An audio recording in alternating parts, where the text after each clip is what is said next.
চলে যাচ্ছে। নিশ্চয়ই কেউ চুরি করছে। এখান থেকে লুকিয়ে লুকিয়ে দেখতে হবে কে আমার পেয়ারা চুরি করে নিয়ে যায় আজকে। ওই চোরকে আজ হাতে নাতে ধরবো। আশেপাশে কোথাও তো দাদুকে দেখছি না, এই সুযোগে পেয়ারাগুলো নিয়ে পালিয়ে যায়। আজকে আমি দেখবো এই কবুতর আমার পেয়ারা নিয়ে কোথায় যায়। এই তো বাসায় চলে এসেছি, তাড়াতাড়ি ঘরের ভিতরে ঢুকে পড়ি। ও বুঝতে পেরেছি, তার মানে কবুতরটি মা হতে চলেছে, এই জন্য খাবার সংগ্রহ করে রাখছে। হায় আল্লাহ, এখন তো অনেক ঝড় বৃষ্টি হচ্ছে, আমি এখন কোথায় যাব, কোথায় থাকবো?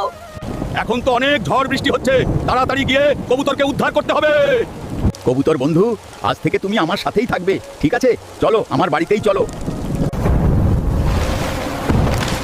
আরে কবুতর, তুমি তো অনেকগুলো ডিম পেড়েছো। তোমার ডিমগুলো দেখে আমার খুব ভালো লাগছে। দাদু দেখো দেখো, আমার কত সুন্দর সুন্দর বাচ্চা হয়েছে। দাদু তুমি কাঁদছো কেন? আমি কাঁদছি কারণ সবাই আমাদের ভিডিও দেখে, কিন্তু অনেকেই লাইক সাবস্ক্রাইব করে না।